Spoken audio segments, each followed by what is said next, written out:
What's going on, people? What's going on? It's another week, y'all. Welcome back to another episode of No Clue, guys. You see, we got another special guest. I got my girl Arteria hanging out with us. Terry looking cute in her purple. DJ with that bow tie that he said he gonna give me. And y'all see, we got the one, the only, the best producer on this side of heaven. Do you hear me? We got our own Ricky Z joining us. Hey, y'all. What's going on, guys? I know y'all used to seeing Chavez with us. She's out sick. We're sending you love, Vay. Hope you feel better soon. But Ricky was like, I got y'all. You know what I'm saying? Look, if you want a podcast and you want a production manager that is down for you, who makes sure everything goes right, y'all, I'm telling y'all, get with Ricky Z, all right? If y'all tired of seeing my commercials in between little parts of the show, then if you have a business you want to promote, hit me up. We can create a commercial and an ad for you to show on each episode of No Clue. So hit me up at promotion@rickyzsocialmedia.com. And lest we forget, it is more than just shows. We want to be able to talk about our entire social and digital media company. Get all your needs met in one place. How you doing? Absolutely. Yes, I need to have y'all as my promotion. That's what I need for y'all. Guys, let's do a check-in. How's everybody's week going?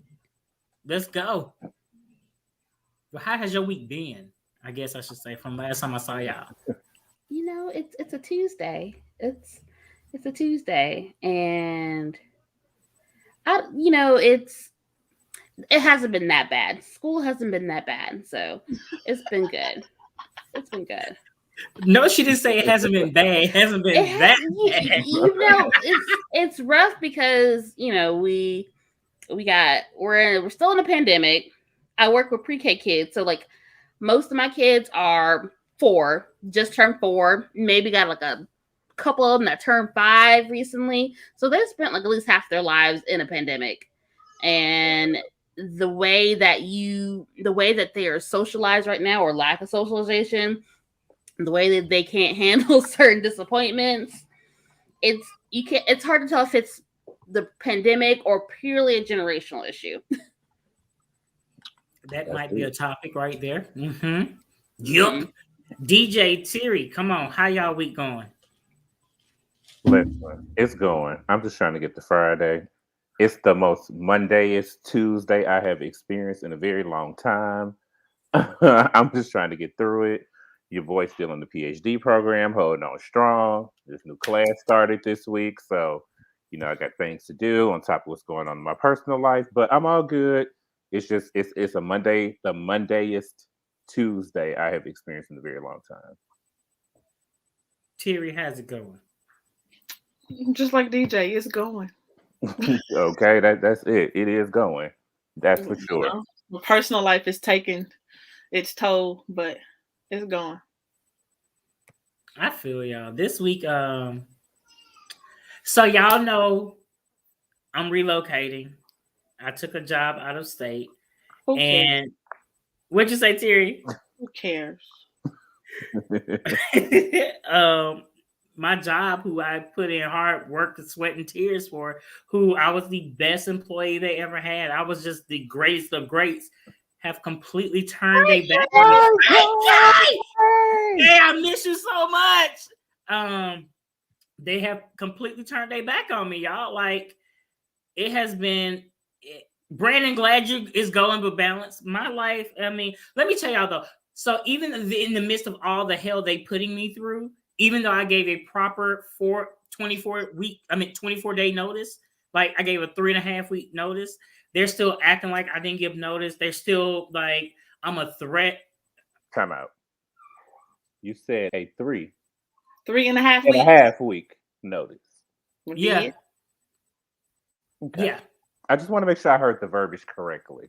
Mind you, while I was on vacation, I was still answering emails, phone calls. I was doing on vacation. I'm still doing work. And they're just like, I'm a threat to the company now. I was like, I'm a threat? Thank you, sir. I appreciate the compliment. A threat? Oh, you a threat because I was just like, so y'all, but let me tell y'all how. Kay said and did. It's okay when one door closes or even bigger. And right, Kay got my back.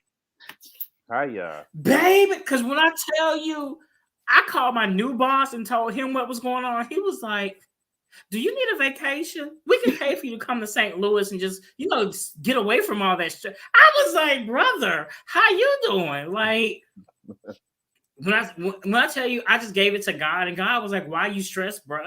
Like, it's really not favor being shown to you in every way feasibly possible. Like, y'all, it was just, so that's been my week. And then I got to go to my godson's grandmother's 70th birthday party, and they had so much freaking fun. Oh, happy birthday.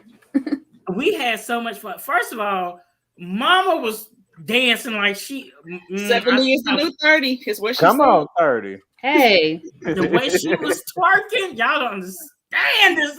I needed that. I had so much fun. I got to see my godson, who y'all know is my everything. That little boy, his smile is just everything to me.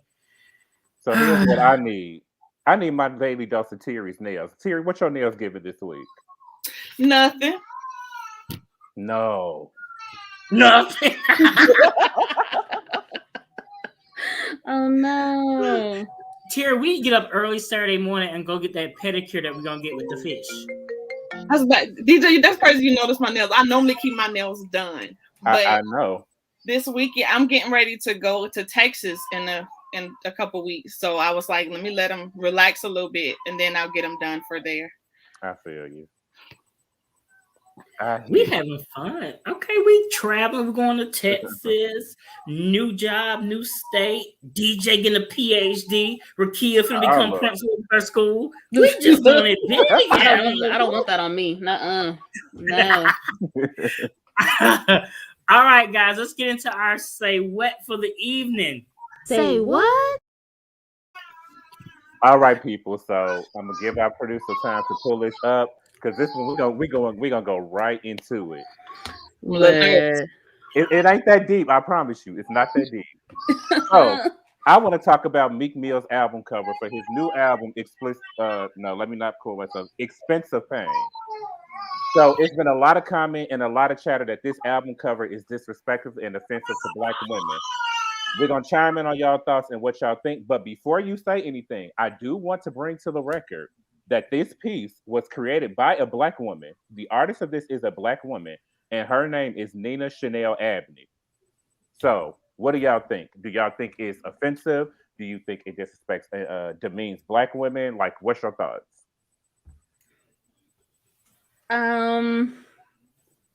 It's interesting. I'll give it that. I don't know if it's necessarily demeaning. I mean, as opposed to any other hip hop album from like the 90s that had girls just straight up doing stripper poses. These are drawings, I guess. I don't know. It ain't for me, but I ain't knocking it. Okay. Are you serious? It's hectic. It's a lot going on. It's a lot. It is very Like, busy. Oh, I'm sorry, I didn't mean to cover you up. It's a lot. it's a lot going on. Like, I don't even know where to start. Okay. Doc, what you got? That face. Um, from So an artistic standpoint, it's interesting from an artistic standpoint, because I like art. However, it's a no for me. I mean, so let me give you some more background into this and see if your perception changes. This was on a bus billboard in Los Angeles oh heck, to so help you need promote the album.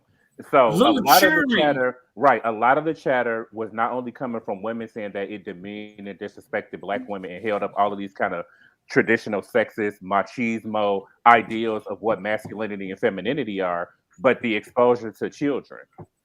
Right, because I we guess see her nipples.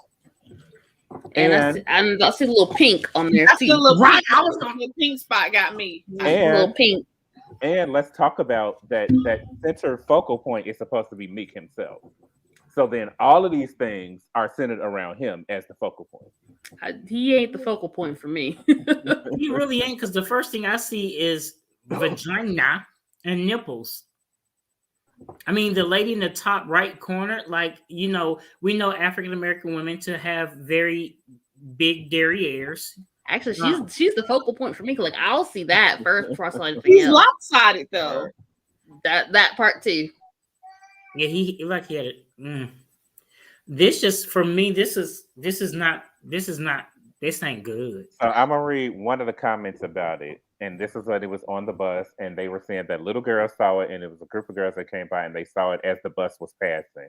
And so the woman says, "I'ma just say it. I fucking hate how black women are hypersexualized in the media. That Meek Mill bus is absolutely dreadful. Do y'all see white, Asian, Hispanic, or any other races putting out images of art like that?"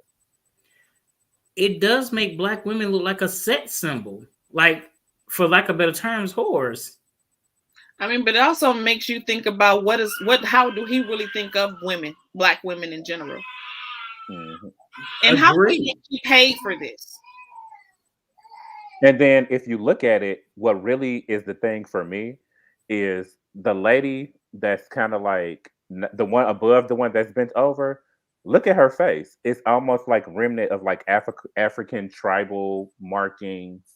And then you kind of get that same kind of outdated, antiquated view of black women in this, foreign, What pagan, unrealistic, uncivilized notion. what was the name of Sarah something, like she's in the history books, like the and research for having such like large features, particularly like her large behind and breast. It's Sarah something. But like, she was paraded around like a circus freak, Hmm. black woman. They would take her all around for people to kind of ogle at her and like look at her features, and that's kind of what the right hand side reminds me of. Yeah, I can see that. This is not something I would want my daughter or even my son to see, because to me, what this is saying is that as a man, and with his eyes angled right at her vaginal area, it looks like you're telling little boys this is what you need to focus on. Well, yes, but also in that same vein, look at what else is surrounding that. As busy as it is, right?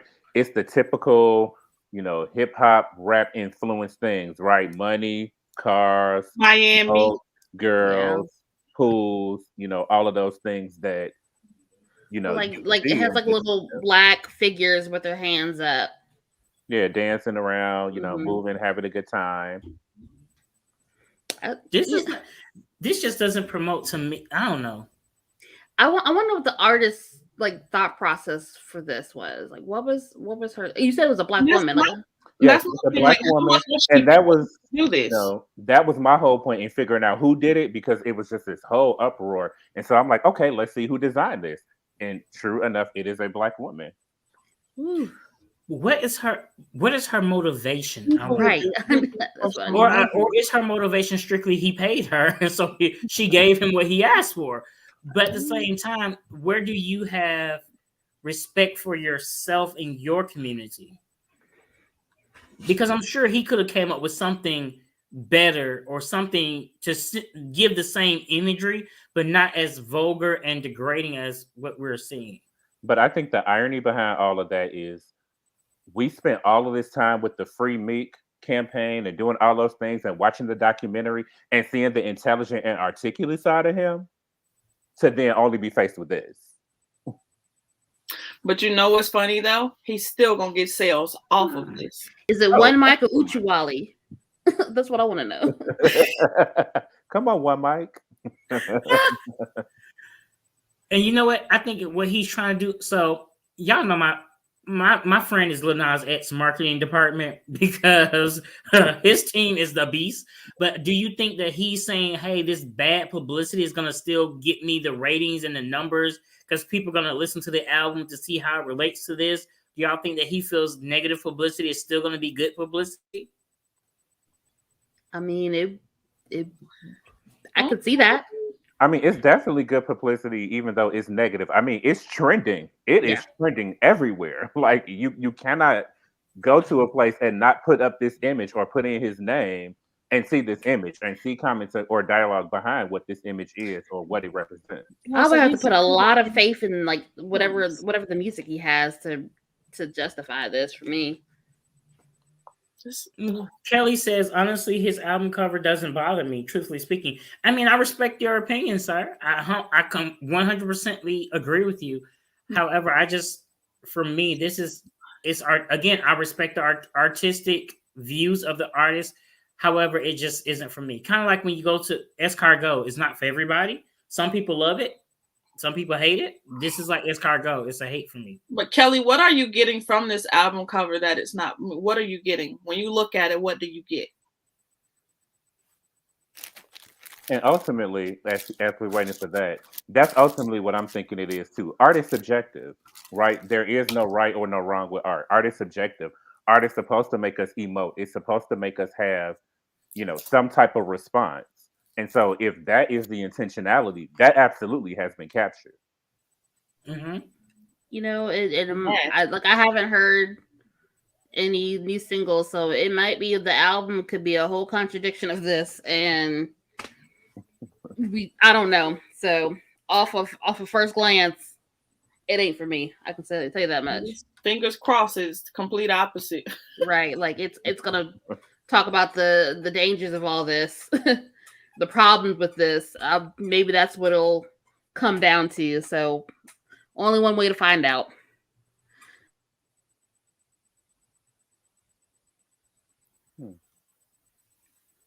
Okay. Fair enough.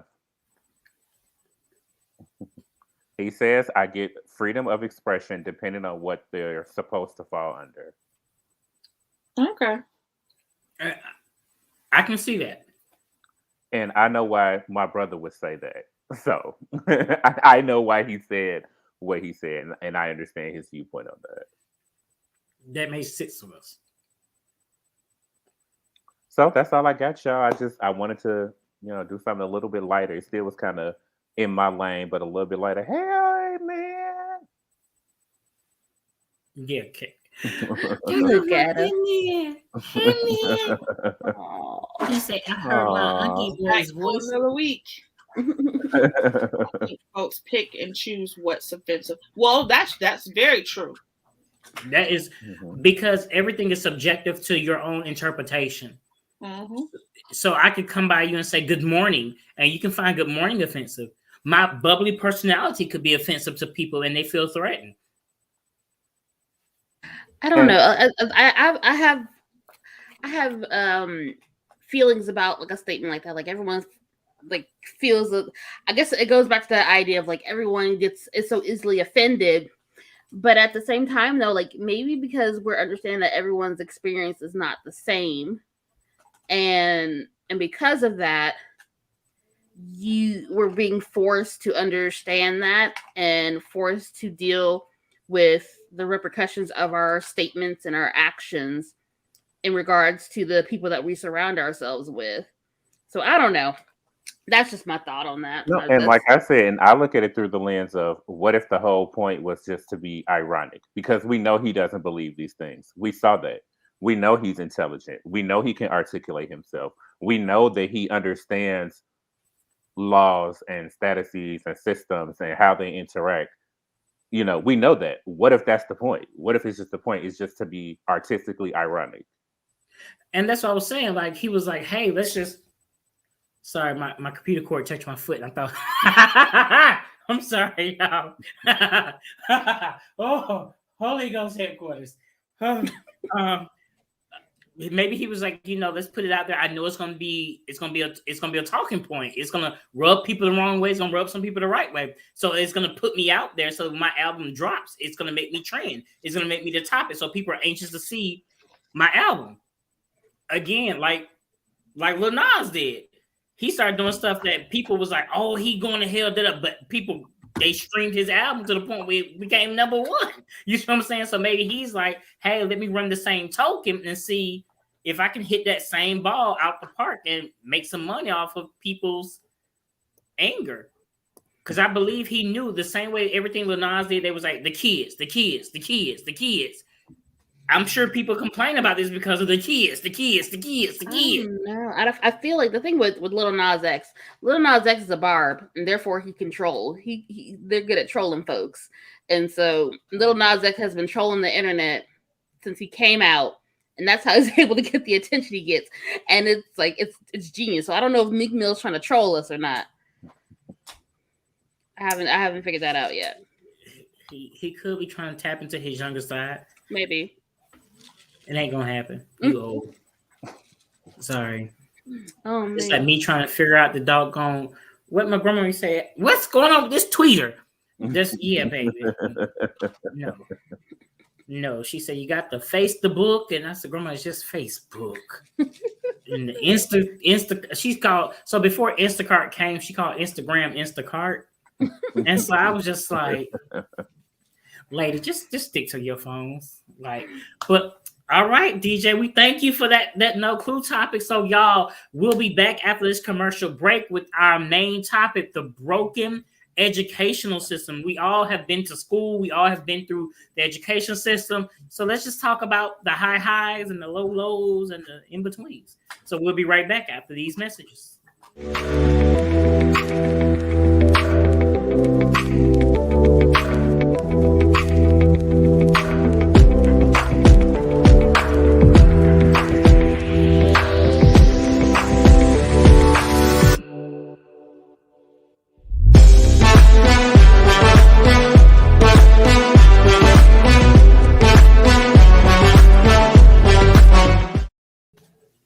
I can beatbox.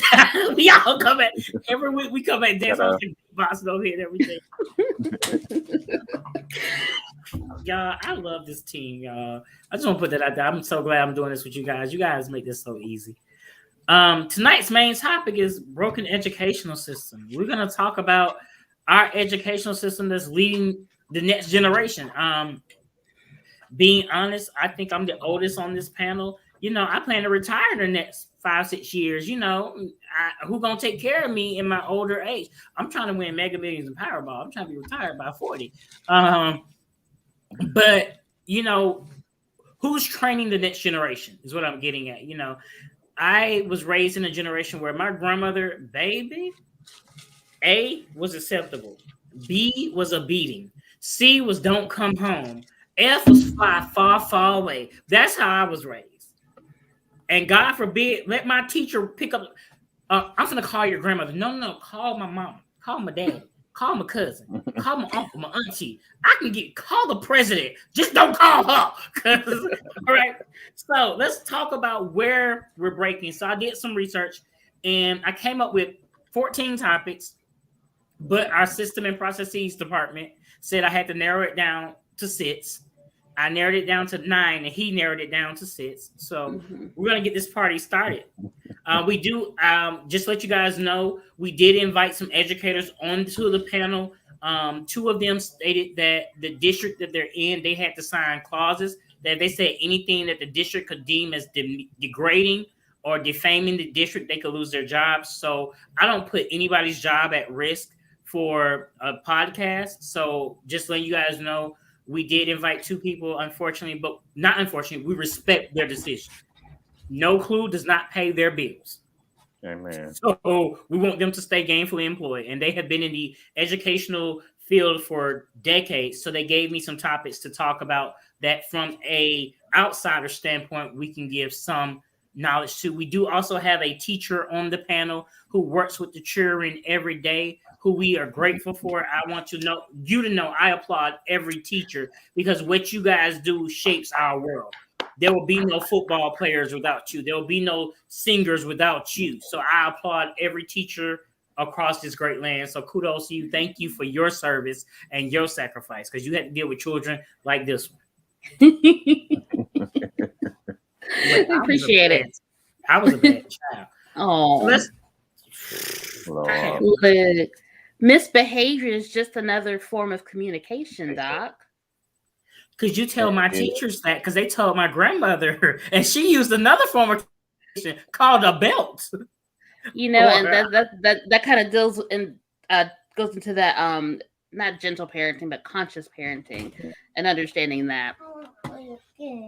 Yeah, conscious. She understood how to knock me unconscious. That's what she understood. My little mammy. Okay, I gotta stop focusing on my baby, because y'all know my baby takes my attention, and he looking right at me. He's like, "I want to go play with you, Unky boy. We want to lay on the floor." I know, man. I gotta work. You gonna get me fired? So let's talk about parental involvement. Do you feel like parents? Because Terry, you got kids. Obviously, you have a cute one right there. DJ, I'm sure you've worked with children. Do you feel like the parents are involved in the school and in their children's life?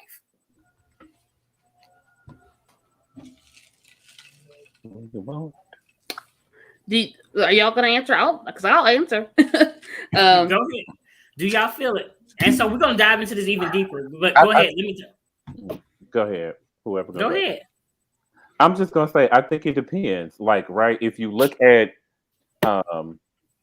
past generations, right? Of course they did. They were there. They showed up. You know, you knew so and so mom was coming. She made cupcakes and she did all those things. But as you progress during certain things, you know, and especially as we look at these more modern things, no. And part of that is because those parents are kids themselves. Yeah. So they don't have the capacity, the mental capacity, or the emotional capacity, or emotional maturity to understand what that role means. And so while they do make some attempt at some level, as basic as it may be, the overarching answer is no. Not anymore. Not like we want or expect parents to. And so oh, sorry, my dog's barking at me. So for me, I know it's like a mixed bag. I have had, and I'm not going to talk about currently, but I have had parents that are super involved, almost to a fault. Helicopter parents. And then I have had parents that could never reach them, had no clue. It was just like an act of Congress to get them to email you back. And then I had some that were kind of in between, where it's like they're kind of involved, but they don't keep up as well as they should. Mm-hmm. And it really just depends. We're all still trying to like learn, and because these kids nowadays they're completely different. They're completely different. You can't handle them like the old school way. So Terry, with you having two kids, are you actively involved with their schooling, their teachers? I guess his way of saying yes, she is. He said yes, he is. I am their learning coach. Yes, so I have to be involved. My kids were homeschooled before this pandemic hit. So I'm very involved, and was involved when they were in public school. So for me, I have a niece and nephew. I don't have children of my own, but my sister will tell you I was at their school all the time. My niece knew at least once a month we was gonna have uncle niece lunch at the school. With the one school I volunteered at, I coached the step team. We went undefeated 2 years in a row. But I coached the step team to the point where they was like, "Hey, Mr. Crawford, do you mind subbing for us?" And so I found out a lot of parents don't know what's going on in their schools with their students. My niece school, the principal played Mary Mary's "Get Up." Y'all heard the song "Get Up"? Because you can't stop. They played that every morning for school, and they had a dance to get the kids up. They had to jump around. They had to dance. And so when the parents came for the conference, they was like parents in the cafeteria. If you know the dance. I'm the only adult up dancing. I'm like, am I the only one who was active involved in the child's life? Like, I think parents need to get involved. But like DJ said, a lot of times, the kids are in kindergarten, but mama's still in high school. So she doesn't have a chance to come to the school and be active. My grandmama used to see that, but I would hear her heels coming through the halls before I saw her. So I'm like, did I do something wrong? What I do? Did I do my homework? Am I being bad? Like, the teacher called my grandma and I don't know. Like, you would hear her, you had clap, clap, clap. I'm like, oh, here she come. You know what I mean? I'm not saying that kids need that fear, but like Rakia said, these kids are a new breed. They curse their parents. My grandma was fussed at me and I was trying to say, you better listen. She thought I was going to call her another word. I was on the floor. Like, my second grade teacher, I don't even know her name. I call her Miss M Ruler because I couldn't say damn ruler because she would always take the ruler and paddle my hand because I was that student. I was that kid. Okay, I was a bad child. I was inquisitive. I asked questions that I wasn't supposed to be asking questions. Like, why your teeth in that glass on your desk? Oh, that was me. Okay. Oh no. So my kids, so their dad and I are both teachers. And it kind of sucks for them. So like my kids are elementary age kids and I work at elementary school. And so all their teachers are my coworkers. So they know that if anything happens, I'm not only just a office phone away, I'm a cell phone away. I'm right down the hall, honestly. So they know that if they decide to cut up, that I'm just like, I'm not too far away, and I have no problem calling and getting dad involved too. Even that means he has to leave his school to come to my school and handle things. Granted, our kids are pretty good. They're kids, but it's been nice to be able to do that. But like, because I understand as a teacher how important it is to be involved and how much it's important to have parent involvement, I make sure that I try to do as much as I can, and we both do make sure that we're involved as much as we can with them in their schooling and contacting their teachers in a way that's like non-threatening, because it's weird when your students have parents who are teachers, because it's like, it's weird. It's a weird dynamic. I would be scared if my mom was a teacher. Let's just be real about it, because you could never say, I don't understand. Why did you come tell me you didn't understand? Because I could, no, ma'am. No, I'm glad she worked in the hospital. That's where she needed to stay. Because I just couldn't. Like, Terry, I couldn't be your kids. You my learning coach. No, ma'am. No, because I remember Terry's like, they used to go to school in their room, but they were going back to sleep. So now they got to come to the living room. My mama can't be my teacher, parent, principal. Who can I run to? I can't call my counselor. Excuse me, my teacher is beating me. But parents gotta get more involved in their kids' education. I think if the parents show interest, then the kids will show more interest. And it also helps that when the kid needs tutorial, if the parents know, because this new math I can't do. What is it though? There is no new math. I promise you, it's not new math. No, it's not. It's not new. Where I come from, 25 plus 25, you say 5 plus 5 is 0, carry 1, 2, 4, 5, 50. Y'all drawing. But do you know why? But do you know why that one is carried over to the other spot? Yes, because it can't fit right here, so it got to go up here. Okay, so there you go. So let me break it down for you. So this new math, this Common Core, is you are getting several different strategies to solve a single problem. So yes, you know that 25 plus 25 equals 50 because you take the 5 and 5, put down a 0, carry the 1. But what is that 1? That 1 is not just a 1. That It's 1 is a 10. 10. You're putting that 1 in the tens place. Therefore, you're adding 20 plus 20 plus 10, which makes it a 50. See, just confused me, and I know it's 25.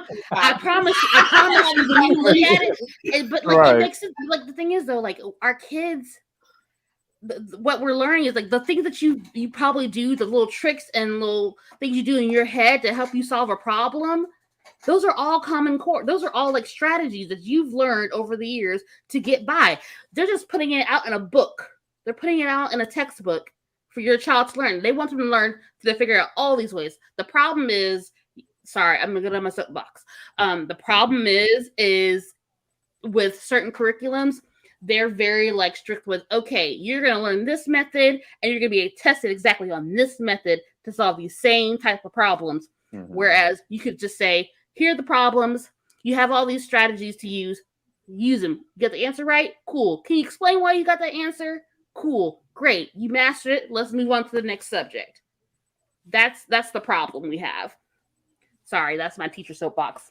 No, that's it. And That's this is me like, so background, y'all, like I'm not just like a teacher, I'm a special education teacher. So like I'm working with kids that need that extra help for whatever reason. So, and I did K through 5. Right now I do pre-K. So like I've had to sit through like K through 5 students trying to figure out how to add doubles or subtract and what is regrouping as opposed to borrowing. And I promise you, it's not as complex as people make it. Well, I want to thank you because of you, I was sitting on my calculator. me, Kay, and another team member, 2 other team members in the office, and we was doing that math and we was breaking it down to the bubbles. And we was breaking it, and I was like, so in the 10 minutes it just took to do this, I could have just said done. But I get what you're saying. We're learning different strategies. I'm glad at my age you can't teach an old dog new tricks. I'll stick to my 25, carry the 1, and just take care of the 1. Omari, baby, when you get older, we're gonna call Miss Rakia, and that's gonna be your tutor because I'll help you with the Bible. She's giving that look. So look, the look you're giving me, I promise you, my teachers used to give me that look before they said, I'm calling your grandmother. And so that was my warning look. Okay. All right. Oh, Jesus. So parents, get involved. Be involved with your children's education. All right. So I love that segment. That was very whimsical. Next up, did we lose Rakia? I think we lost Rakia. Okay. She'll be back. Our next topic. So if you're in Georgia or in Atlanta, a lot of times they have been redistricting schools. I can't speak English today. What just happened? We're gonna roll with it. We're gonna redistricting schools, and so they've been closing schools. So schools are becoming overcrowded. Do you guys feel that overcrowding in the classrooms is also causing a problem with the children learning? Because I think the average classroom is supposed to be 15 to 20 kids. But when I talk to some of my teacher friends, it's like they've had classes with up to 25 to 30 children in the classroom.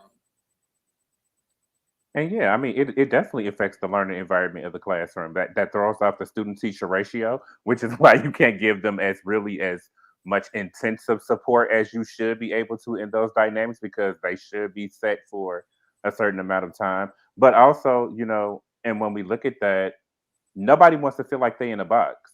And that's what starts to happen when you pack kids into these classrooms. The dimensions are only so big. And so you're packing all of these people into these dimensions in these boxes.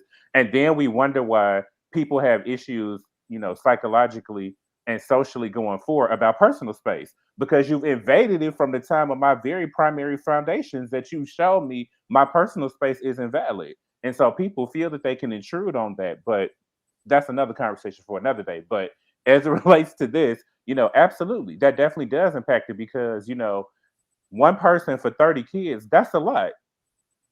How do you manage how much time is spent on this six and how much time is on this six and how much is on this six and how much is on this six and at what intervals do you take them? Like that can really be a lot. So DJ, something you just point out that I've never thought about, because I wonder how some people lose the respect for your personal space. But if they've been doing this since kindergarten, preschool, then I can see how they have no respect. Because my former boss, when he talks, he likes to get right here. I'm like, bruh, like, we ain't kissing. Like, back up. Give me 60 feet. You know what I mean? And so now that makes sense to me. And I agree, like, as a teacher, let's say little Billy needs extra help, but the other 29 have gotten it. So as teachers, you have milestones you have to meet. So do you get to hold up the 29 for this one, or do you leave that one behind and take care of the 29, and that one just got to figure it out on his own?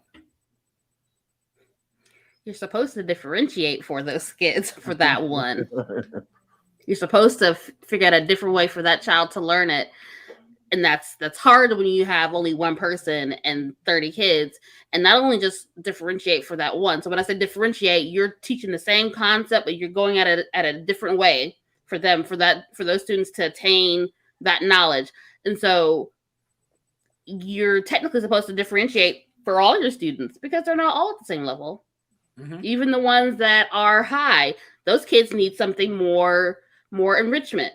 Your lower ones, they need some intervention. What do you do with those middle ones? And how do you make sure those middle ones don't fall in the cracks? Because they're just borderline and they don't necessarily look like they need that extra help.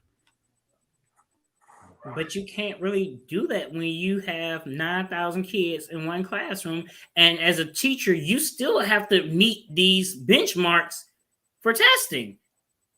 Because am I correct that you guys have a lesson plan that you kind of sort of got to stick to for the most part? Yeah. At least in the state of Georgia, they expect you to have a lesson plan.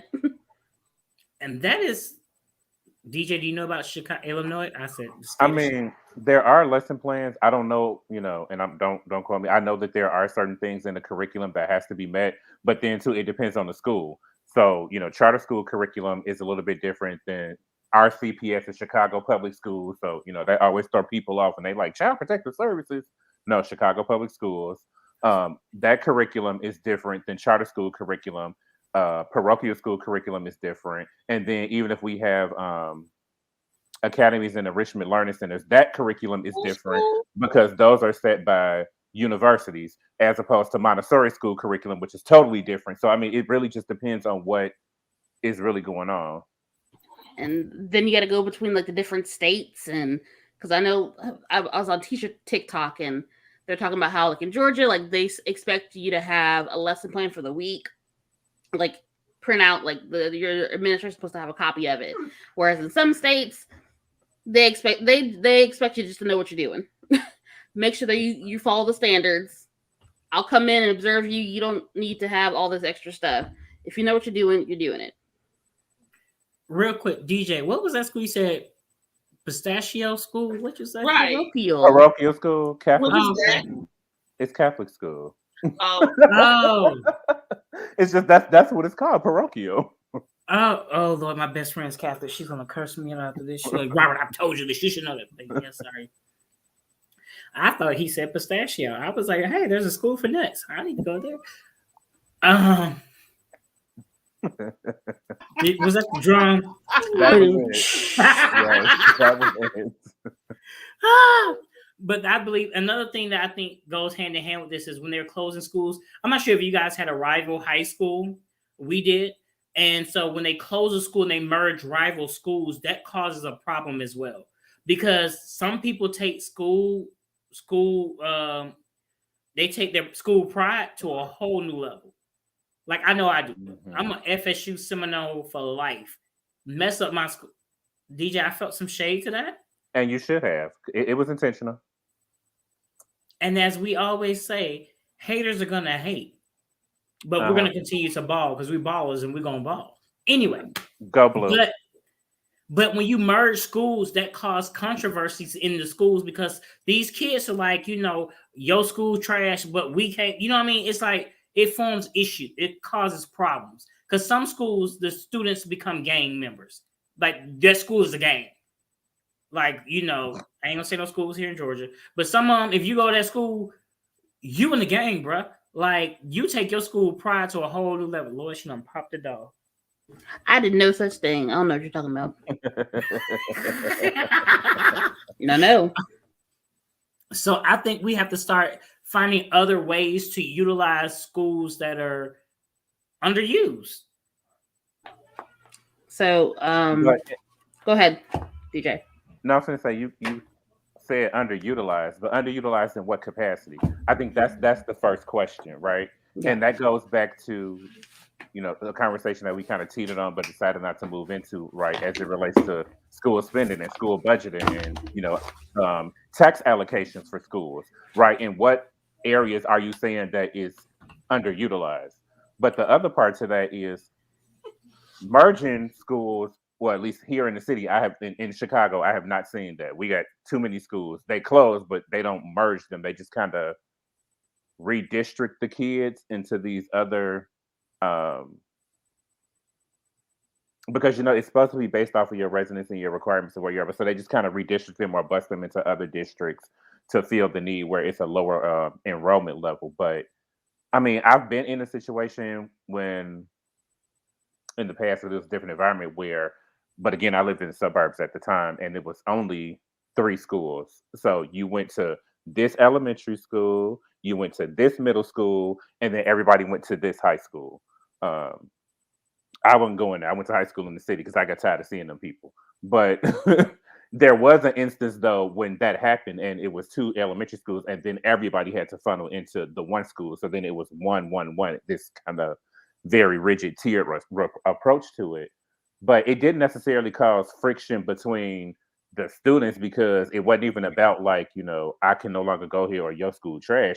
Now the issue was exactly what we said before. Now it's too many people. So before we had the chance to be able to at least enjoy having my own locker or, little stuff that that don't matter in the grand scheme of things. But now that you merge these people, now I have to share this locker. Now there are more people in the classroom. Now maybe in my home ec class, now maybe I can't sit down with the teacher and learn how to make brownies 1-on-1. Now I have to do something else or whatever the case may be. So it wasn't necessarily that it caused this kind of in group friction, but it was just like, okay, now back to what I was saying about resource allocation and resource utilization.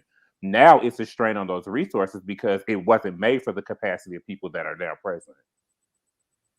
Speaking of, we need to bring home ec back. I enjoyed home ec.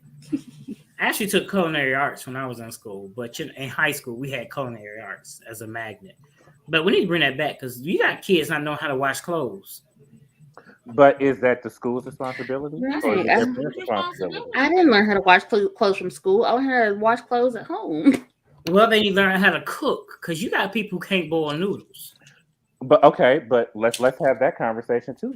Then what does that say about the resources and the neighborhoods in which these communities and these schools are located? Most of them are food deserts. So how am I going to teach you how to cook food that is nourishing and enriching, and you don't have access to it?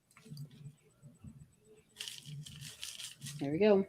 This is why I don't like you no more. Moving right along. Well, so I know I'm not going to be explicit about it, but I know for a certain district that I'm in, a lot of the times when we have schools that close, it's usually schools that already have really low numbers. So they decide to either send those kids to another school or send them out. And so right now we have the issue of a lot of the schools on one side of town being extremely full, and then schools on the other side of town barely at capacity, barely halfway full. And the parents clamoring to get their kids to those schools on the other side of town because of perceived levels of skills. So I don't know.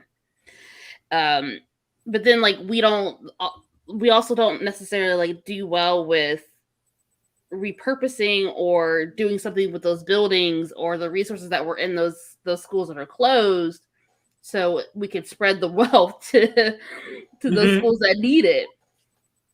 So I think there's a lot of red tape in education. It's really obnoxious, honestly. Okay. Anyone else for overcrowding? I feel like schools are starting to look like New York. Just too many people for no reason.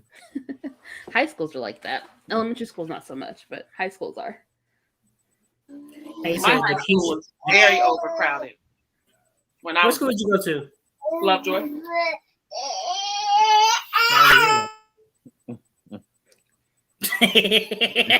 I told you I take pride in all my schools. Oh, Kay said Keisha made us start washing at 6 years old. She didn't quit it. Let me tell you, my grandmother was the only woman I know. If you were able to walk, you could wash a dish and vacuum a floor. I remember I was little. The vacuum cleaner was bigger than me, and I'm standing behind holding the hose, pushing it because she said you need to do it. Then that means she was talking to my grandma. Her and Lucretia Ann must have been homegirls, because my grandma's favorite thing is to wake up at the crack of dawn before Jesus himself and wake up everybody and say, "Get up and do." And it was like, "Get up and do what? I don't care. Just do something. Get up and do." With the gospel music on, playing in the background. I'm about to say, for us, we heard Mahalia Jackson playing. Cancel all cartoons. You ain't going outside. We finna wash, cook, and we finna wash and clean the house from top to bottom. And don't let it be the day before New Year's Eve, because you gotta clean the whole house. Because New Year's Eve and New Year's Day, you cannot wash, can't take out the trash, can't. It's so many rules. And I was just like, Jesus. You smell collard greens and black-eyed peas. Yeah. Not in my house. That's a Southern thing. You Northern people are weird. Excuse me, my family is Southern. Thank you. Thank you. He's from Chicago, Illinois. I am. However, my grandmother is from New Orleans, Louisiana. We don't count New Orleans as the South. That's his own country. Fair enough. Fair enough. Because, I mean, if you go to New Orleans, everything in New Orleans you won't find nowhere else in Louisiana. Am I lying? The food you find nowhere else in Louisiana. That's not true. It's I agree with you. It's its own entity, but that's another conversation. I don't know. I feel like Biloxi has something to say about that. Oh yeah. Yes, the casinos in Biloxi. Did you just say casinos? I did. We're gonna come back to that. Casinos. All right, so let's talk about the benefits and the pros and cons of technology in the school. I mean, because let me tell you what my technology was when I was in school. When they rolled the TV in, We didn't have it in the classroom. You know, you go to the library, you get the TV on the rack. We knew we was gonna have a good class that day. We was gonna watch a movie. That was technology for us. And then I remember in high school, we got the overhead projectors that the teacher used to write on, and my teacher used to always use permanent markers. Like, oh my God, I can't get this up. That was hilarious. But nowadays, let's talk about technology. Do you think it's advanced? It's too advanced? It's not advanced enough? Let's talk about it. I don't think so. I think it's keeping up with what these kids got going on now. A lot of these kids can go through a cell phone better than I can. I think it depends on. Oh, go ahead. Okay, I don't think so. The thing is, though, what they're able to do on a cell phone or on a tablet doesn't always translate to a laptop or Chromebook. And I've seen it. The kids that don't know how to type, they still pecking. They still peck. They have trouble opening up a document. Like it. They still talk in text speak, and that's you can some of those linguistics, you can have a conversation about that. But yes, the technology is pretty advanced, but not necessarily that they're able to use it off the bat. And I'm coming from the place that it depends on your district. Mm-hmm. If it's not a resource heavy, resource saturated district, you're not going to have all of those things. So, I mean, it really is contingent on the district and the level, right, of what is there. Again, back to those points about, are the parents actively involved? Is their PTA there? Do their school board really care about, putting in interactive whiteboards and the necessity of that, and why iPads versus some other things? But if they're not having those conversations, then absolutely not. You're going to get the bare minimum, because that's what we funded to give you. Right. My school district was lucky enough to where my district was already in the process of being one-to-one with devices prior to the pandemic. So the pandemic just kind of pushed things further along. So like by that point, middle schoolers were already one-to-one, high schoolers had already been one-to-one, and like fourth and fifth graders were getting to one-to-one with devices, and it just pushed us to have to get all the way down to the little ones, the babies, to have some kind of device. And so that was one problem that was kind of solved. But then like you also have to talk about like internet connection. Okay, cool. My kid got this iPad from the school district. I don't have Wi-Fi. What do? Is your district able to provide hotspots? Either the little ones, like the little MiFis, or have a bus come around and be a mobile hotspot? Like, what else is your district able to provide for you besides the device? And are they able to function on those devices at all? I guess my district I'm in Gwinnett County, so we have a lot of new schools here. So a lot of our new schools there's no books. It's all devices.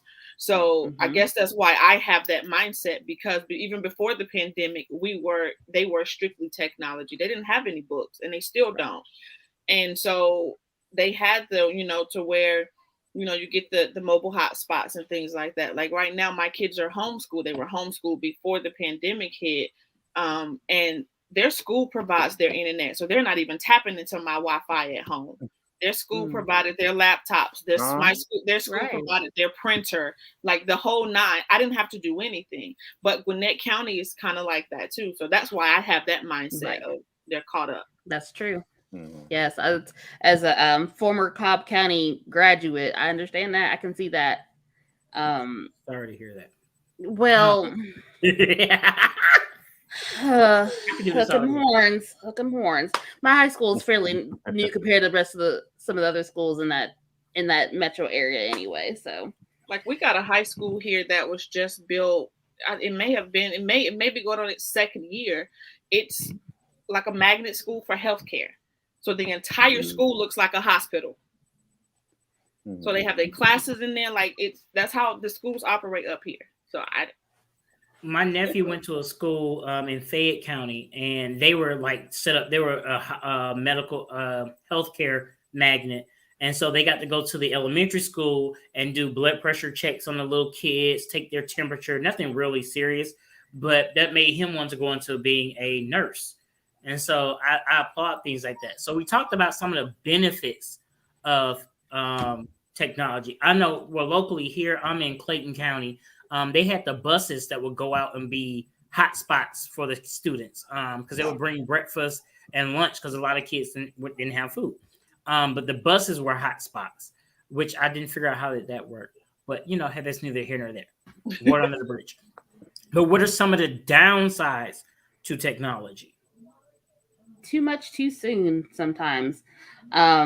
So this is my lens through elementary school. So when you have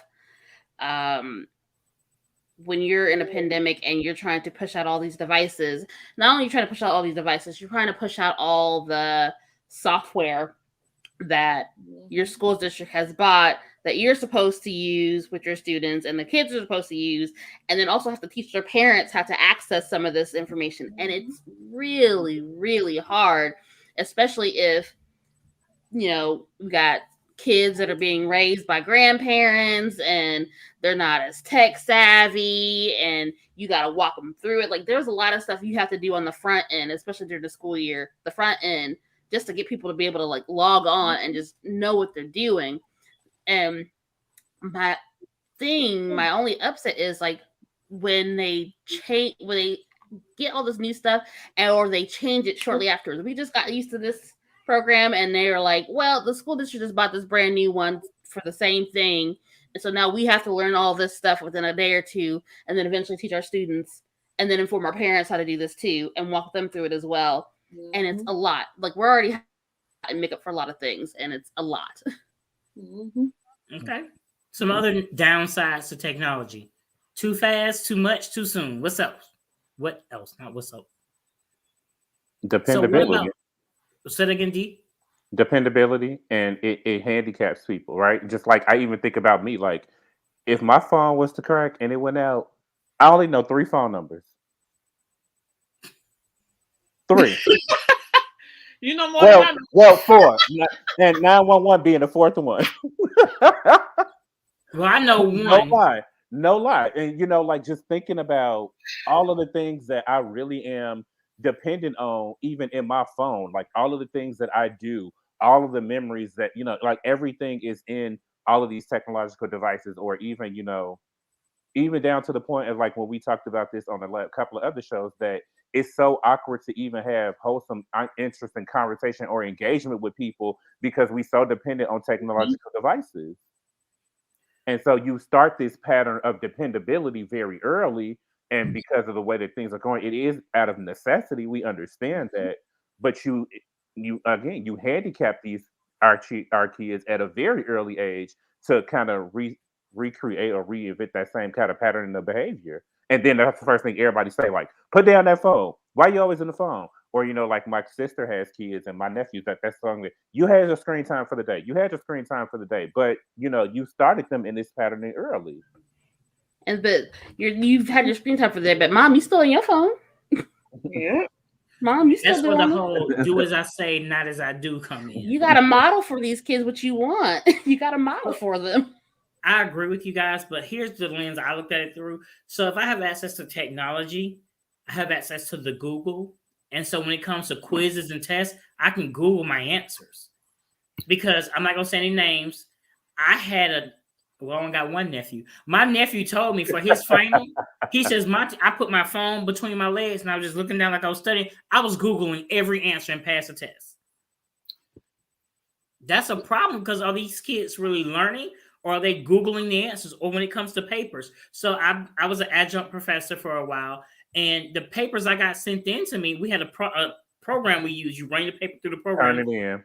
It lets you know if it was plagiarized or not. Mm-hmm. About 80% of these papers was plagiarized. Because instead of doing the research, people just Google. Or better yet, I'm in ministry.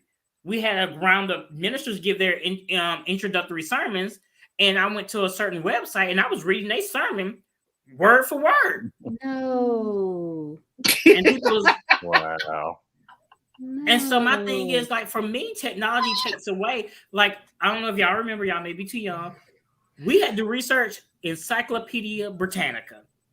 You had to know how to look things up in the encyclopedia. You had to read. You had to study it in order to get it. But now, if I want to do whales, and there's everything I need to know about whales. There's no reading involved. Like, it's like, to me, I think that's not true. Because that's how you catch them. And as somebody who does that, that's always how I catch people, because they do exactly like you said, whales, and then they copy and paste it, and it's like, okay, but this is a children's book about whales. Right. And you didn't even think to look at it to see what context it was, what capacity it was. But on the flip side of that, though, is a person who's been doing it for a long time. They know, okay, I can only look at these sites. I can only use these sources. So it is some level of skill to that as well. Right. Like, you still have to teach them, like, how to discern sources and, yes, I could use you're not supposed to use Wikipedia, but if you scroll on down, because Wikipedia does have sources, you can click on the sources and see if they're correct. Google Scholar. What's the one that a lot of the colleges will give you, like, memberships for researching? Like, that's when you like you have to teach them that. That's the thing. That's part of it. Like, yes, they can clearly Google a topic, but can they really research it and understand that these are sources and there are different types of sources, and some sources are credible and some of them are not. Like, those are things you have to model and teach for those students. That's what my fear came in, because I don't mind. I got my paper, so they can't take it back. When I was in undergraduate, I'm not gonna lie to you. If I had a paper and I knew I went out partying and had fun, and I didn't want to write it, I would Google the topic, copy and paste the paper, and go through and every other word use Shift F7 and change it to synonyms so it would pass the plagiarism test. Yeah, but you have to remember though, when we did that, the internet was still new. They Well, it's wasn't. gotten better They now. weren't as equipped. They didn't. They weren't as fast. They weren't onto that stuff. So you could do that.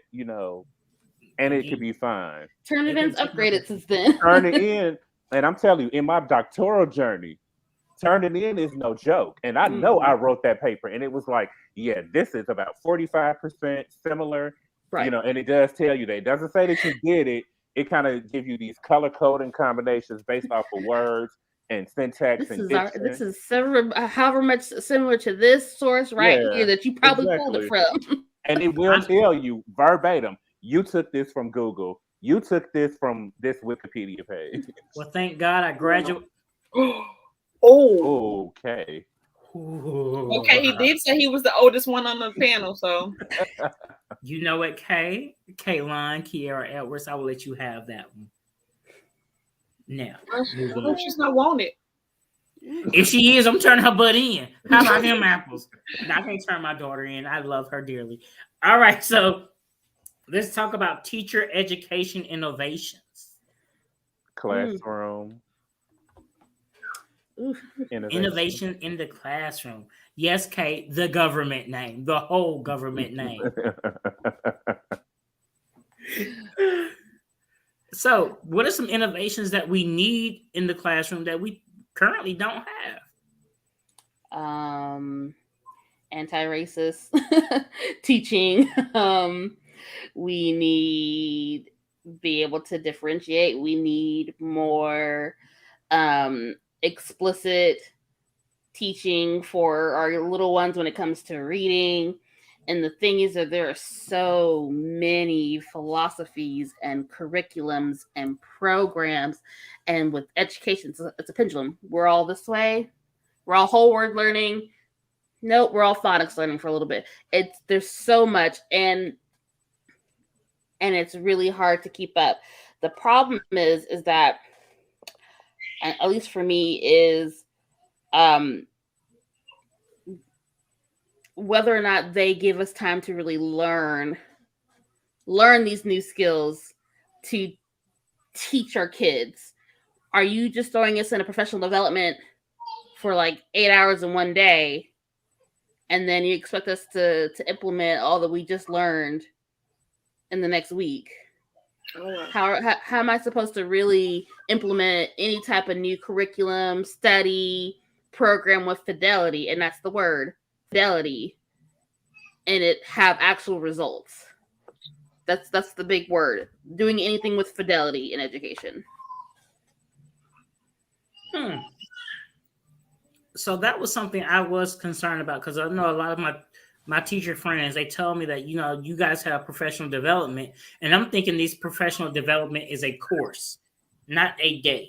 Like, you go every day for 2 weeks and learn something new that you can start to implement if you see it fits into your classroom.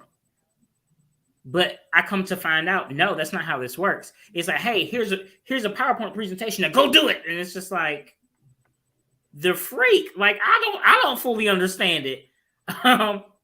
Like, for a lot of teachers who have been in the field a long time, online teaching, a lot of teachers didn't know how to use a Zoom. But they was like, hey, Zoom, go. Here's 30-second class on it. Now go teach it to your kids. And it's just like, ma'am, sir, yeah. Yeah, that's basically it. I mean, that's it to the T. Like, I found the best professional development for me has been outside of what's been offered for my profession. So what they call like a personal learning community.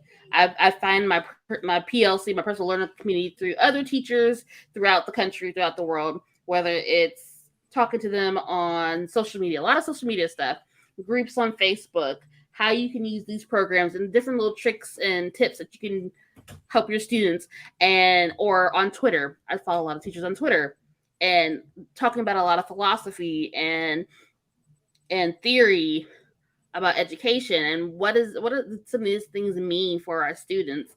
Like, I have a better understanding as opposed to sitting and listening to somebody read something off a slide for 4 hours and me not being able to stay focused long enough to really get anything out of it. So I'm going to go on record and say I can't pay attention to that. If you put up a PowerPoint presentation and you're reading from the presentation, you lost me when you started reading. I hate that. Because you can send me this presentation, I can do it myself. I hated professors that like, so we're going to go over this presentation. In the beginning, there was the word, and sir, I can read. I can read real good. Ooh, do not make me sit in the Zoom where you're reading a slide to me. Do not make me do that because I'm not going to pay attention to you. But I think that's how these kids are. If you think about it, if a teacher put up a slide, these kids like, I can read this tomorrow. Especially if I can download the presentation, I'm so not going to pay attention. Yeah, don't. I keep my iPad next to me. You go on mute. I'm finna watch Manifest on my iPad. I'm finna watch Orange is the New Black. I'm finna watch The Circle. I'm finna watch some of my, because I think we have to find a way to engage the kids to make learning fun. One of my teachers, my 6th grade teacher, she's now Dr. LaTanya Brown. The reason why I was her, when I went to the 6th grade, she had just started her teaching career. I was her first class that she had started, right? She saw something in me and poured so much into me that she became like my mother. You know what I mean? Like, you weren't supposed to discipline children. However, when I got out of hand, she's like, I'm sorry, I was stretching, my hand accidentally went across the back of your head. Stop doing what you're doing type situation. But because of her, like, I found a love for education. I found what I could do good, and I excelled at it. I became a youth ambassador because I had a teacher who saw something in me that I didn't see in myself. And I think that's what we don't give teachers the proper props, is that teachers actually help us formulate our lives at a young age, if you think about it. Some. What'd you say, Terry? Some teachers. Some. And so there's something I want to ask Rakia at the end of the show. I'm going to ask her a question, and just to gauge her. She doesn't know it, but now she knows there's a question coming. Doom, doom, doom, doom. But some teachers actually care. And to this day, Dr. Brown is still active in my life. Her sons know me as their brother because, like, she beat us to make sure we knew that we was learning. I could never say I didn't understand something because she said, well, did you ask me for help? Then you do understand. You just haven't gotten full understanding. And so to this day, I love her. We lost contact, and about 8-9 years ago, the person I was with surprised me for my birthday. She was at my birthday, and all I could do was cry because this lady shaped me to be a better person. So I'm sorry, guys. That's my soapbox when it comes to Dr. Brown. She knows I love her. So, all right. So let's talk about something that is dear to my heart. No? Okay, we're not going to talk about something dear to my heart. Because we didn't give our insight on innovation. Oh, I'm sorry. Thank you. Go ahead. I think it's absolutely necessary, right? And there are some things that we have to think about. My concern with that is, what more is it that you're going to be able to do? Right? Because as you continue to do these things and you meet these pinnacles, it's no longer exciting. And then it becomes a thing where it's like, now you expect this. And then that becomes a standard. And then once that becomes a standard, then you have to raise the standard to something else. And so while I'm all for doing some things that are new and excited and out the box and progressive, and y'all know I want stuff that's going to push the limits. But then it's just like, at what point do you get it where it's like, where it becomes something where you can't do it enough, or you can't push anymore, or there's nothing else that you can possibly pull or, recreate in a particular lane or particular area, because that's a reality. And because we know with the access to technology, there's nothing that you can do, unless you just are that brilliant, that somebody hasn't already done to some caliber, or that, is not gone viral or shared around the world. And that's not to say that you don't adopt some of those things, because I think that goes to Rakia's point about that global learning community. But it's just like, there will come a point, and I think we're fastly approaching it, when nothing that we do will be innovative anymore. It'll just be standard. Terry? They advanced to go on to the next one. Well, I want to point out what Kay said. Kay said kids like music a lot. I think incorporating music, the kids will really grasp the idea. I had a teacher who rapped. She made the classroom fun because we saw her raps and it made social studies fun. I seen that. I forgot the school here. I think it's the Drew School, Charles Drew School here. The teachers do a lot of rapping and singing. I mean, that's how I remember the Pythagorean theorem. Minus b, plus or minus the square root, plus or minus square root, b squared minus 4ac, b squared minus 4ac, all over 2a. I've never used it a day in my life. Was that Pythagorean? That was some theorem. I thought that was a squared plus b squared equals c squared. Mama said, Mama saw, Mama saw. I'm sorry. That's the quadratic theory. That's the quadratic theorem. I knew it was somebody's formula. But it's Jesus. I remember that after. Do you know how long ago it was? I was in math. Rakia's like, what school did he go to? Degrees. But I'm just saying, like, these are things because I love music. Music, I cannot sing. Okay. Every time I try to sing at church, they turn my mic off. Rude. But I remember things to songs. When I joined my fraternity, I had to put a beat to everything, and I remembered everything to a beat. So I agree, Kate. Thank you so much for that insight. Ron Clark Academy does that. Ron, I think that is so. But different things like that, because this younger generation, they love music. They love to move.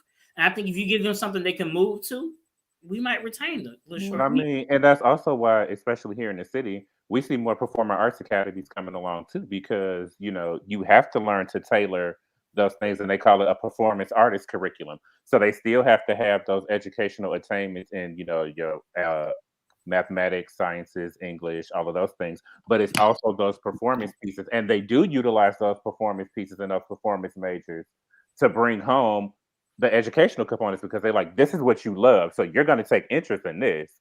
But we have to combine and coordinate. It's almost like my sister high school literally was like saying, like, you got the people who dancing over here, you got the people who are actors over here, the musicians, like all of that. It was crazy. But I mean, that's how their learning environment is set up, so that it's split. So if you do sing, music is incorporated, or instruments, or that's incorporated into your academic learning as well. Mm-hmm. That's how my high school was. So we were a performing arts major, and performing arts magnet, and somehow they incorporated culinary arts into that. And so, like, it was amazing because I used to go to the dance recitals. We had a lot of celebrities come out of our school, and so it was just like, I love that because it made me tie it all together. It made it all work for me, if that makes sense. Cool beans. DJ, can I go to the next topic now? Yes, you may. I was going to say, can you? Are you able? Thank you, sir. I greatly appreciate that. I just don't want to get in trouble. I've been in trouble once this season. I'm trying to keep it down to one. So, dropouts. The dropout rate since 2009. It was 8.1%, I believe it was. Don't quote me on that. But now I think it's down to like 5 point something percent nationwide. How do you guys feel we're doing in helping dropouts finish either a GED or diploma program, or helping them to still continue their education? I think now it's way more attainable than ever before. I think, especially in the era of COVID, we understand that traditional forms of learning are not necessarily the best approach to things. We understand that, very structured, very rigid, very traditionalist approach doesn't work. But at least I know, like here in Chicago and the other parts of the Midwest, like more adult learning centers are starting to pop up to formulate those needs, to be able to give people the opportunity to go back and obtain degrees, and again, in a non-traditional setting. So again, just I think, there is this instance and this approach of some level of understanding to reaching out to say that, at very minimum, get this particular thing. But I also think that people are really starting to understand what, the old folks used to say all the time, is that you're going to need that piece of paper because you ain't going to be able to do nothing without it. And it's so true because nowadays a bachelor's is the equivalent of a high school diploma. And so, if you don't have that, then what skill sets are you really going to be able to have to attain to even have a somewhat sustainable life for yourself? Whether it's a diploma or a certificate for a trade. It has to be something that is going to, refine and hone in on those things. I think. Rakia?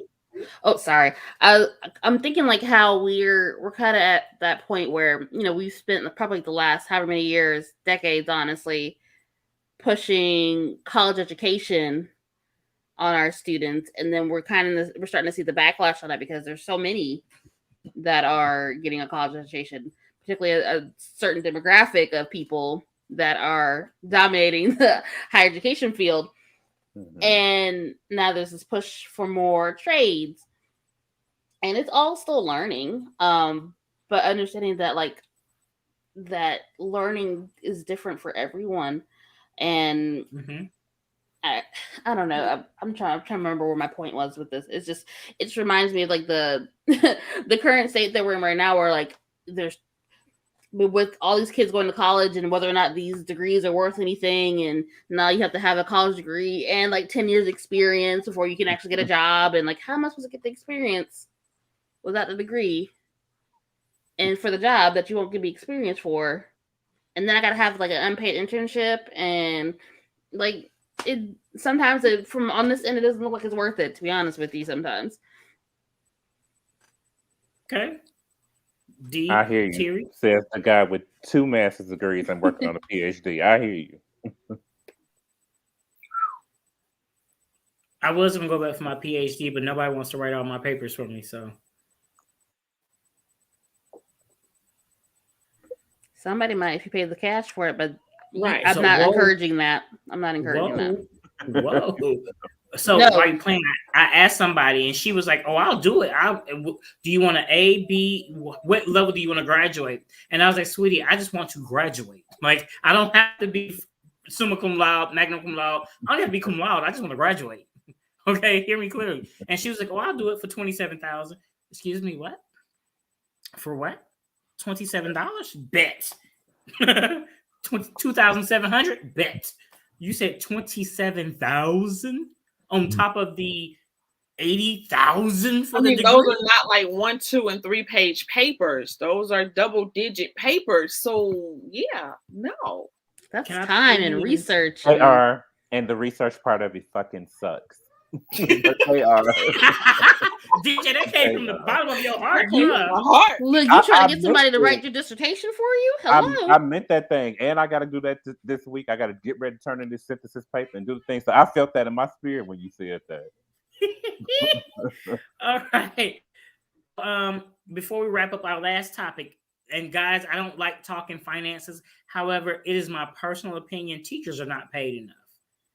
Because here's my logic: the teachers not only raising and teaching children, but they're raising and teaching some parents too. And I feel like, I'm not saying teachers should be paid $1 billion a year, but I do think teachers should be starting salaries around 100,000 starting. And as they have tenure and degrees, it should go up. I just think because, again, without that teacher setting that foundation, where are your kids going to learn from? The TV, guys, what y'all the thoughts? Internet.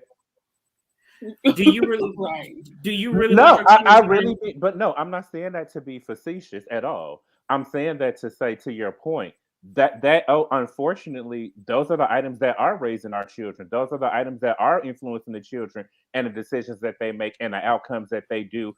And why they believe some of the things that they believe is because of what they see in those outlets. And then you put that teacher in the classroom, and it's their job to show you differently and show you that that's not reality, and they get pushed back and they get disrespected and they get all of these things because that's not being enforced in the home. Mm-hmm. That really was my point ultimately in bringing that up. Gotcha. Not to be facetious. I would love more pay. I think if they got more pay, they'll be more willing to teach, because I think a lot of teachers are not willing to do it anymore because they're not being paid enough. They're underpaid. There's a lot of factors to that. Honestly, like there's the pay, And that really depends on where you live too. But like it's the pay, and then there's so much that we are doing outside of contract hours that it doesn't make any sense. So like the amount of work that I would need to do to get everything that I need to get done really well is way more than I could probably get done within my contracted 8 hours. And that's including the time that I need to be actually teaching children and keeping an eye on children and making sure no one kills anybody or knocks someone's head off. Like there's so much that's required of us too. And as a special education teacher, the paperwork just to get through the school year is ridiculous. So there's so much that like it doesn't the math ain't mathin'. It doesn't add up to the pay that we're getting. The math ain't mathin'. I do have a question though. Like, do teachers get a stipend as far as school supplies go? It depends on your school district. It depends on your school. I know, like at my school, the K through 5 they get like a little bit of a stipend for their classroom for a year, and it's not a lot. I mean, like you'll use it for like certain supplies or whatever you want to use in your classroom. And then because I work with pre-K, and that's a whole nother set of funds and money in Georgia, we get a lot more, but like it has to be used in that class. It has to be. There's so many like rules and regulations with pre-K, like supplies that you need, certain items that they have to have in there, that like if you don't have that up to date and you're not keeping up with it, that money's gone within the end of the year. But like there are some schools where they don't get any money. They might get a couple like $20, $30 for their classroom a year, and so they're relying on paying out of their pockets or donations or parent help just to get some of those things covered.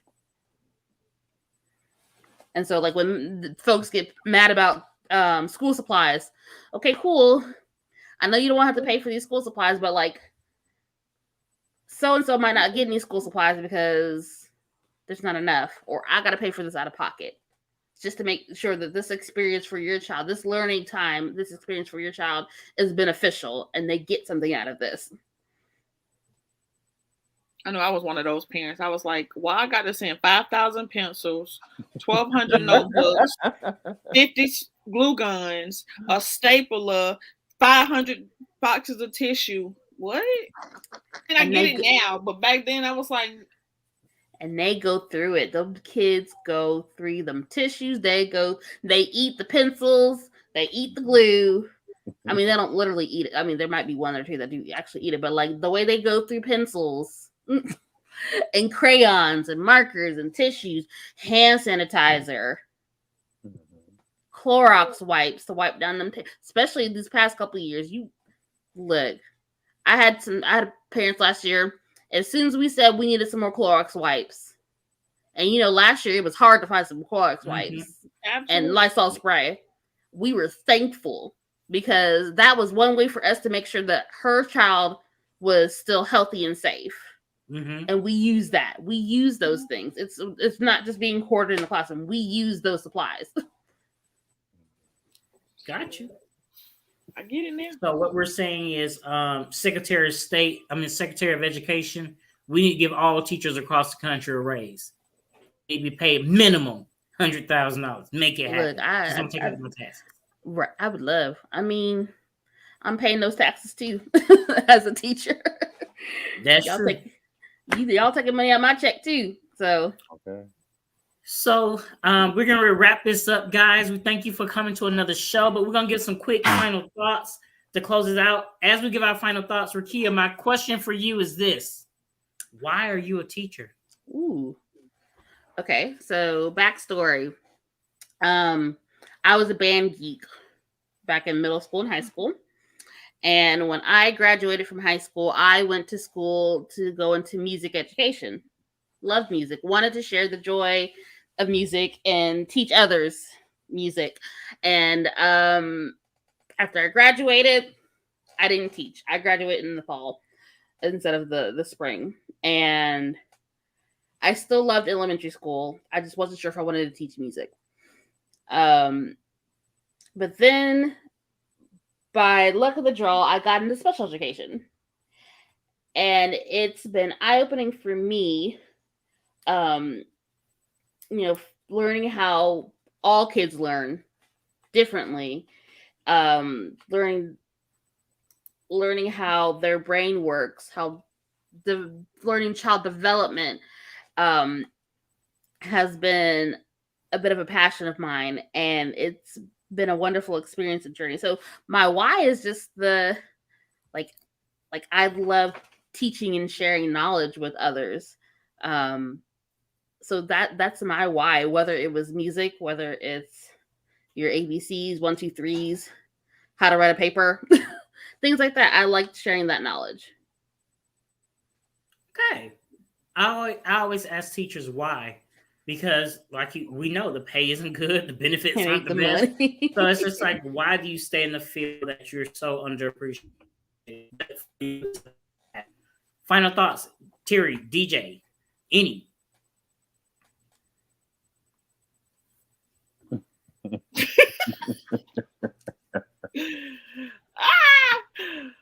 My final thought as a parent, parents, get involved.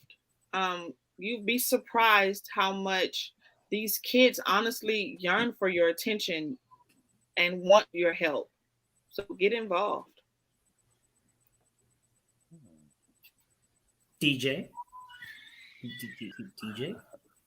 I don't know. I mean, I think, we spent a lot of time talking about what's wrong. I think that just shows that it's an opportunity to have conversations about solutions and what we can do to remedy and rectify things. But ultimately, the one thing that I think we all can agree on throughout this conversation is that some level of education is important. Some level of cultivating the mind through engagement or interactive components is absolutely essential. And, we all are quick, and, I was guilty of that too, even when my sister was there and as, the stand-in parent, we're all quick to judge and criticize what's wrong, but let's use that same energy to kind of come up with some solutions to fix the problem. My final thoughts is, as Arteria said, parents, be involved. Your involvement makes a difference. When your kids see that you take pride in what they do, like when they were little and they drew the picture and you put it on the refrigerator, do that when they do great in school. And if they need help, be there to support, be there to help them, to guide them and let them know it's okay to make mistakes. But that's what we're here for. All right. If they fail, it's your first attempt in learning. That doesn't mean it's the end all be all. You pick yourself up and try again. All right. Guys, thank you guys for joining us for this episode of No Clue. Come back next week. We have another show for you guys. If you have some show topics, send us an email, nocluetheshow@gmail.com. If you want to give us some feedback, nocluetheshow@gmail.com. Hit us up on Facebook, Twitter, Instagram, Snapchat, Smoke Signal, Pigeon Messenger. Somehow get in touch with us. We will respond to you. Give us some feedback on how you feel this season is going. This season is about to wrap up in about 2 more weeks. We do have a great final show for you guys. I'm not going to tell you what it is, but just know y'all going to love it. You don't love it? All right. So we'll see you guys next week. Stay blessed. Stay safe. Peace.